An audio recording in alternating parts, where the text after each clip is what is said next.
إن الحمد لله نحمده ونستعينه ونستهديه ونستغفره ونعوذ بالله تعالى من شرور أنفسنا وسيئات أعمالنا ምስጋና ሁሉ ለአላህ ይሁን የአላህ ሰላምና እዝነት በባሪያውና በመጨረሻው መልእክተኛ በሙሐመድ ሰለላሁ ዐለይሂ ወሰለም ላይ ይውረድ። በመከተልም በእስላም የተከበራችሁ ወንድሞችና እህቶቼ አላህ በእያንዳንዳችን ላይ ለዋለልን ታላቅ ውለታና ጸጋ እናመሰግነዋለን እናወድሰዋለን። ይህም የረመዳንን ወር እንድንጨርስ የፈቀደልን መሆኑ ነው። አላህ የረመዳንን 30 ቀናት እንድንጾም እድሉን ስለሰጠን አልሐምዱሊላህ እንላለን። የረመዳንን 30 ሌሊቶች እንድንሰግድ እድሉን ስለሰጠንም አልሐምዱሊላህ እንላለን።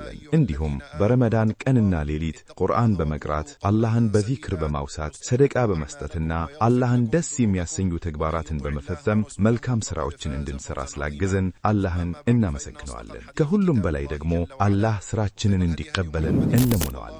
ኢብራሂም አለይሂ ሰላም ከዓባን ገንብተው ከጨረሱ በኋላ ምን እንዳኑ እስቲ ያስቡ። የአላህ ወዳጅ የሆኑት እሳቸው በአላህ ትእዛዝና መመሪያ ከዓባን ገነቡ። የአላህ ወዳጅ ሆነው በአላህ ትእዛዝ ከዓባን ሰርተው እንኳ ከዚያ በኋላ ጌታችን ሆይ ከእኛ ተቀበለን አሉ። ስለዚህ አላህ እናንተን መርጦ ከሌሎች ሙስሊሞችና አማኞች ጋር ይህን ወር እንድትጾሙ ሌሊቱን እንድትሰግዱና በመልካም ሥራዎች ላይ እንድትሳተፉ አድርጓችኋል። እናንተም ሥራዬ ተቀባይነት ባያገኝስ ሥራዬ ጉድለትና ስህተት ቢኖረውስ ብላችሁ መጨነቅ አለባችሁ። ስለዚህ ወደ ነቢያዊ መመሪያና ወደ ቁርአን መሮጥ ይኖርባችኋል። አላህ ሥራችሁን ከተቀበላችሁ ይህ ከሙተቀቡን አላህን ፈሪዎች ለመሆናችሁ ጥሩ ምልክት ነው። ምክንያቱም አላህ የሚቀበለው ከአላህ ፈሪዎች ብቻ ነው ይላልና። አላህ ሥራችንን እንዲቀበለን ለምን እንጨነቃለን? ምክንያቱም አላህ ሥራችንን ከተቀበለ እኔ የሚቀበለው ከአላህ ፈሪዎች ብቻ ነው ስላለ እናንተም እንደ አላህ ፈሪ ሷሊህ ተቆጥራችኋል ማለት ነው። የሷሊሆች መጨረሻ ደግሞ ጀነት ነው። ወንድሞችና እህቶቼ በዚህ በተባረከው የረመዳን ወር መጨረሻ ላይ አልሐምዱሊላህ እንላለን። ይህ በቁርአን ውስጥ ያለና የጀነት ሰዎች ወደ ጀነት ሲገቡ የሚናገሩት ቃል ነው። እኛም ወደ ጀነት ስንገባ የምንለው ቃል አለ። ለዚህ የመራን ለሆነው አላህ ምስጋና ይገባው። አላህ ባይመራን ኖሮ አንመራም ነበር። እናንተና እኔ ዛሬ እዚህ የተገኘነው አላህ ወደ ሰላት ስለመራን ነው። የረመዳንን 30 ቀናት የጾምነው አላህ ስለመራን ነው። አለዚያ በረመዳን አላህን ሲያመልኩ በቆዩትና ባልጾሙት ወይም ባልሰገዱት ሰዎች መካከል ያለው ልዩነት ምንድነው? ብቸኛው ልዩነት አላህ እናንተን መምራቱና ለሌሎች ደግሞ ያንን አለመምራቱ ነው። አላህ እስከምንገናኝበት ቀን ድረስ በዲኑ ላይ ጽኑዎች እንዲያደርገን እንለምነዋለን። በኢስላም ወንድሞችና እህቶቼ ስለዚህ ሁልጊዜ አላህን ቂናቻውን ሂዳያን መለመን በጣም አስፈላጊ ነው። ከረመዳን መጨረሻ የምንማረው ትልቁ ቁም ነገር አላህን ሂዳያ የመጠየቅን አስፈላጊነት ነው። ከረመዳን በኋላ ጽናት ኢስቲቃማ የሚገኘው አላህን በሂዳያው እንዲባረካችሁ ሁልጊዜ በመለመን ነው። ልብ ቀልብ የተባለው ቶሎ ስለሚገዳበት ነው። በአንድ ቀን ውስጥ ከጥሩ ሥራ ወደ ዓመት ሊቀየር ይችላል።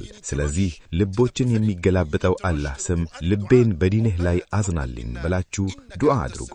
ረሱል ሰለላሁ ዐለይሂ ወሰለም ሁልጊዜ አላህን ሂዳያ ለመጠየቅ በጣም ይጨነቅ ነበር። አላህ ስለሳቸው እንዲህ ብሏል፣ እኛ ባናጽናናህ ኖሮ ወደ እነሱ ወደ ከሃዲዎቹ ጥቂት በተጠጋ ነበር፣ ያኔም እጥፍ ቅጣትን እናቅበስ ነበር። ከዚህ አንቀጽ የምንረዳው ነቢዩ እንኳ በአላህ እገዛ እንጂ በራሳቸው መጽናት እንደማይችሉ ነው። ታዲያ እኛስ እንዴት እንሆናለን? እሳቸው አላህ ሂዳያ የሰጣቸው ቢሆንም ቀንና ሌሊት አላህን ሂዳያ ይጠይቅ ነበር። አሁን አብዛኛው ዱዓችን በሰላት ውስጥ ለምን እንደሆነ ይገባቸዋል። በቀን ቢያንስ 17 ጊዜ አማኝ የሚያደርገው ታላቅ ዱዓ አላህን ጽናትና ቅናቻን መለመን ነው። አላህ ራሱ ካስተማረን ቃል በላይ ደግሞ የሚበልጥ የለም። ወደ ቀጥተኛው መንገድ ምራን። አለዚያም አላህ በሐዲሰል ኩርሲ እንዲህ ብሏል፣ ባሮቼ ሆይ ሁላችሁም ቀማሚዎች ናችሁ፣ እኔ መራሁት ሲቀር። ሌሊቱን ሙሉ የሰገደውም ይሁን ቀኑን የጾመው አላህ ስለመራው ብቻ ነው። የአላህ ሂዳያ ለአንድ አፍታ እንኳ ቢርቀው ወደ ጥመት ይገባል።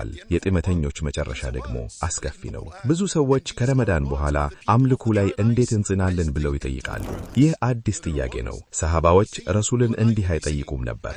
ምክንያቱም የረመዳን ጌታ ከረመዳን በፊትና በኋላ ያሉ ወራትም ጌታ መሆኑን ያውቁ ነበር። አላህም እንዲህ ይላል፣ እርግጠኛው ነገር ወይም ሞት እስኪመጣ ድረስ ጌታህን ትገዛ። አላህ በረመዳን ብቻ ተገዛኝ አላለም፣ እስከ ሞት ድረስ እንጂ። የረመዳን ጌታ የወራት ሁሉ ጌታ በመሆኑ ሰሃባዎች በአምልኮ ይጽናሉ ነበር። ረሱል ሰለላሁ ዐለይሂ ወሰለም ሱረቱል ሁድ ሰጉሬን አሳታኝ አሸበተኝ ብለዋል። የትኛው አንቀጽ እንደሆነ ሲጠየቁ ታዘዝክበትን መንገድ ላይ ጽና የሚለው መሆኑን ተገልጿል። ረመዳን ሲያልቅ አልሐምዱሊላህ የመችልኩትን አድርጌ ጨርሻለሁ ማለት ፈተናው አይደለም። እውነተኛው ስኬት እስከ ሞት ድረስ በአላህ አምልኮ ላይ መጽናት ነው። ረመዳን አላህን ማምለክ እንደምትችሉ ማረጋገጫ ብቻ ነው። ለ30 ቀናት መጾምና መስገድ የቻለ ሰው ሌላ ጊዜም ይችላል። በእርግጥ ከአምልኮ ደረጃችሁ ዝቅ ሊል ይችላል። ነገር ግን ቢያንስ አማኝ የሌሊት ሰላትን ደጃፍ ዝግድ አድርጎ እስከ ቀጣዩ ረመዳን አይጠብቅም። ጾምንና ቁርአንን እስከ ቀጣዩ ዓመት አይተዋቸውም። ይህ የአማኝ ባህሪ አይደለም። እንዴት መጽናት እንደምንችል አንድ ተግባራዊ መፍትሄ ልንገራችሁ። መርሁ እንዲህ ነው። ለእያንዳንዱ አምልኮ አይነት የራሳችሁን ዝቅተኛ መስፈርት አውርዱ። አንዴ ያንን መስፈርት ካወራችሁ በኋላ ከዚያ በታች አትውረዱ። ለምሳሌ የሌሊት ሰላትን ብንወስድ ከረመዳን በኋላ በየሌሊቱ ቢያንስ 3 ረክዓ ወይም 1 ረክዓ እሰግዳለሁ ብላችሁ ወስኑ። ጉልበት ሲኖራችሁ ጨምሩ። ስትደክሙና ስትሰለችሁ እንኳ ከዚያ የወሰናችሁት ዝቅተኛ መስፈርት በታች አትውረዱ። አላህ ዘንድ ተደባጭ ሥራ ጥቂትም ብትሆን ዘውትር የምትሰሯት ናት። በጾምም እንዲሁ በሳምንት 1 ቀን ወይም በወር 1 ቀን ለመጾም ወስኑ። ጉልበት ሲኖራችሁ ጨምሩ። ስትደክሙ ግን ወደ ወሰናችሁት ዝቅተኛ መስፈርት ተመለሱ።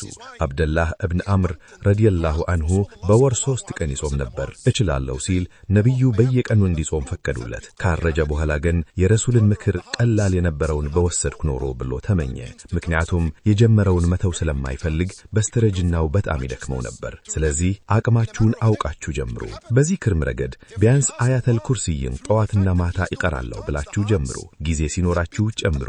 ስትቸከሉ ግን ያችን ቢያንስ ያዟት። በዚህ መንገድ ከአላህ ጋር ያላችሁ ግንኙነት ሳይቋረጥ በአምልኮ ላይ በንቃት እንድትቀጥሉ ያደርጋችኋል። ይህ አምልኮ ሰላምና እርጋታን ይሰጣችኋል። አላህ ሥራችንን ይቀበለን። እስከምንገናኝበት ቀን ድረስ በቀጥተኛው መንገድ ላይ ያዝናናን።